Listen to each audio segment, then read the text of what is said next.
ఏపీలో ఉపాధ్యాయుల ఆందోళన మాన్యువల్ పద్ధతిలో బదిలీలు చేపట్టాలని డిమాండ్ చేశారు. కాకినాడ, ఏలూరులో ఆందోళన చేపట్టారు టీచర్స్. వెబ్ ఆప్షన్ ఎందుకు తీసుకొచ్చారో అర్థం కావడం లేదన్నారు టీచర్స్. డీఈఓ కార్యాలయాల దగ్గర టీచర్లు ఆందోళన కొనసాగిస్తున్నారు.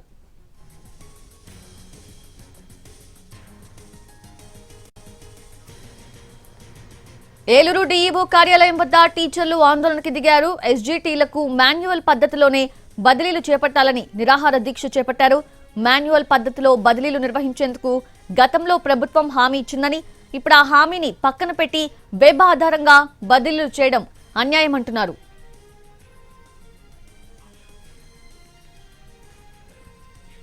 ఇదే అంశానికి సంబంధించి మరింత సమాచారం మా రిపోర్టర్ మల్లికార్జున్ అందిస్తారు.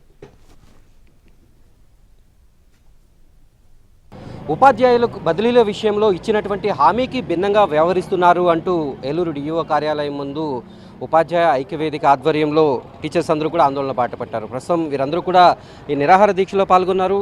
ఆ ఎస్జీటీలకు మాన్యువల్ పద్ధతిలోనే బదిలీలు చేయాలి, వెబ్ బదిలీలకు తాము వ్యతిరేకమంటూ కూడా వీళ్ళందరూ ఆందోళన చేపడుతున్నారు. మనతో మాట్లాడేందుకు అనేక మంది టీచర్స్ ఉన్నారు. సార్, ఏంటి మీ ప్రధానంగా మీరు వినిపిస్తున్నటువంటి డిమాండ్ ఏంటి? ఇప్పటి వరకు ప్రభుత్వం తరపు నుంచి ఎటువంటి హామీ వచ్చింది? మే నెల 3వ వారంలో ఏదైతే ఉపాధ్యాయ సంఘాలన్నీ ఉమ్మడిగా పోరాటం చేశామో ఆ పోరాటాన్ని విత్డ్రా చేసుకునేలాగా మాకు ప్రధానంగా హామీ ఇచ్చి ఉన్నారు.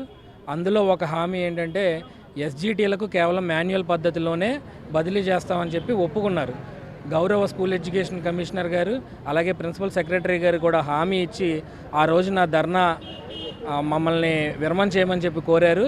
అదేవిధంగా మేమందరం విరమణ చేసి ప్రభుత్వానికి ఇన్నాళ్ళు కూడా సహకరించి ఈ కార్యక్రమాన్ని ముందుకు తీసుకుపోతా ఉన్నాం. కానీ ఇప్పుడు ప్రస్తుతం ఎస్జీటీలకి మాన్యువల్ కౌన్సిలింగ్ కాకుండా మళ్ళీ వెబ్ కౌన్సిలింగ్ అనే మాట మాట్లాడుతూ ఉపాధ్యాయుల మీద తీవ్ర ఒత్తిడి తీసుకువచ్చి వాళ్ళని వెబ్ ఆప్షన్లు పెట్టుకోమని చెప్పి ఇబ్బంది పెడతా ఉన్నారు.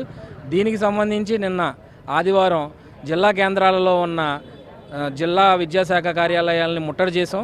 అదేవిధంగా ఈరోజు నిరాహార దీక్ష సాయంత్రం 5 వరకు కొనసాగుతుంది.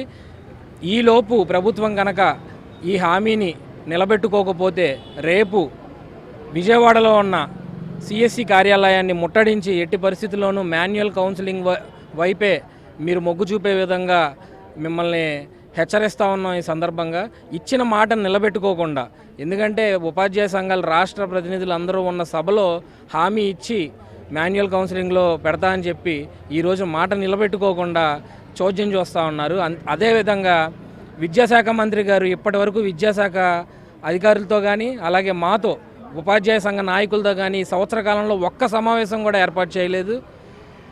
అంటే ఒక్క సంవత్సరంలో ఒక్క రోజు కూడా ఉపాధ్యాయ సంఘ నాయకులతో కూర్చొని చర్చించే వీలు కూడా విద్యాశాఖ మార్చులకు లేకపోవడం అనేది నిజంగా మా దురదృష్టకరం. కాబట్టి ఖచ్చితంగా నారా లోకేష్ గారు కలగజేసుకొని ఈ సమస్యను పరిష్కరించి మాన్యువల్ పద్ధతుల్లోనే కౌన్సిలింగ్ నిర్వహించే విధంగా చర్యలు తీసుకోవాలి. వెబ్ ఆప్షన్లో ఒక్కొక్క ఉపాధ్యాయుడు వచ్చి 2000 వెబ్ ఆప్షన్లు పెట్టుకోవాల్సి వస్తుంది. ఒక ఉపాధ్యాయుడు 2000 వెబ్ ఆప్షన్స్ పెట్టుకోవాలంటే సుమారు 5 నుంచి 6 గంటల సమయం తీసుకోబడుతుంది. అటువంటి తీవ్ర మానసిక ఒత్తిడిలోకి ఉపాధ్యాయులను నెట్టేయడం, ఎంఈఓలతో ఉపాధ్యాయుల్ని ఖచ్చితంగా వెబ్ ఆప్షన్లు పెట్టండి అని చెప్పి ఒత్తిడి పెంచడం, కొత్త విధానం ఒకటి తీసుకొచ్చారు. 1 నుంచి 500 వరకు ఈరోజు వెబ్ ఆప్షన్లు పెట్టుకోండి, రేపు 501 నుంచి 1000 దాకా పెట్టుకోండి అని. ఇందులో అరైజింగ్ వేకెన్సీస్ ఫస్ట్ 500 మందికే కనబడట్లేదు. కాబట్టి వాళ్ళు తీవ్రంగా నష్టపోయే పరిస్థితి ఉంది. కాబట్టి ఉపాధ్యాయుల ప్రాథమిక హక్కుగా దీన్ని భావించి ఎట్టి పరిస్థితుల్లోనూ మాన్యువల్ కౌన్సిలింగ్ నిర్వహించాలని ఈ సందర్భంగా కోరుతున్నాను. సార్, మీరు చెప్పండి, వెబ్ కౌన్సిలింగ్ ద్వారా ఇది పారదర్శకంగా జరుగుతుంది, మాన్యువల్ ద్వారా కంటే కూడా అనేటటువంటి విషయాన్ని చెప్తుంది. ఒకవేళ ప్రభుత్వం దిగొచ్చేటటువంటి పరిస్థితి కనిపిస్తుంది గారు. మరి ఆయన చాలా కఠినంగా ఉపాధ్యాయ సంఘాలను లెక్క చేయకుండా మాట్లాడుతున్నారు. కాబట్టి మేము కోరేది ఏంటంటే మాన్యువల్ కౌన్సిలింగ్ కోరుతున్నాం. Thank you.